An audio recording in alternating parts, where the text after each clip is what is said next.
ঢিঙৰ সোণাৰী গাঁৱত আজি বিয়লি বজ্ৰপাত পৰি কেইবাজনো লোক আহত হয়। আহত লোককেইজনক ততাতৈয়াকৈ ঢিং FRUত ভৰ্তি কৰা হয় যদিও তাৰে দুজনৰ অৱস্থা সংকটজনক। জানিব পৰা মতে বিয়লি বৰষুণ অহাৰ বাবে ৬-৭জন লোক এটা ঘৰত আশ্ৰয় লৈ থকাৰ সময়তে হঠাৎ ঢেৰেকনি পৰে আশ্ৰয় লোৱা ঘৰটোত।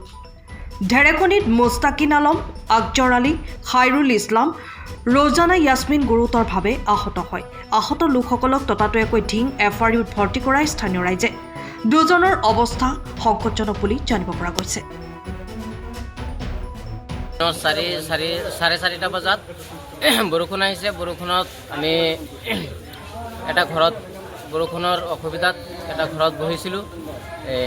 আধা ঘণ্টা বহাৰ পিছত ঢেৰেকনি পৰিছে। ঢেৰেকনি পৰাত ঘৰত 8-10জন মানুহ আছিল। 8-10জনৰ ভিতৰত ময়ো পৰি গৈছোঁ, দুখ পাইছোঁ। আৰু বাকী 4জন মানুহ বেছিকৈ অসুস্থ হৈ আছে। আমি এতিয়া ঢিং হস্পিটেলত ট্ৰিটমেণ্টৰ কাৰণে লৈ আহিছোঁ। এনে মানুহ আছিল ঘৰত 7-8জন মানুহ আছিল। এতিয়া অসুস্থ বেছি 4জন। চেঞ্জ আহিছে আমি দেখা পোৱাত এতিয়া 2জনৰ, আৰু 2জন মানে চেঞ্জ নাইকিয়া ক'ব পাৰোঁ। সময়ৰ খবৰ সময়ত পাবলৈ ফ'ল' কৰক টাইম অফ আছাম।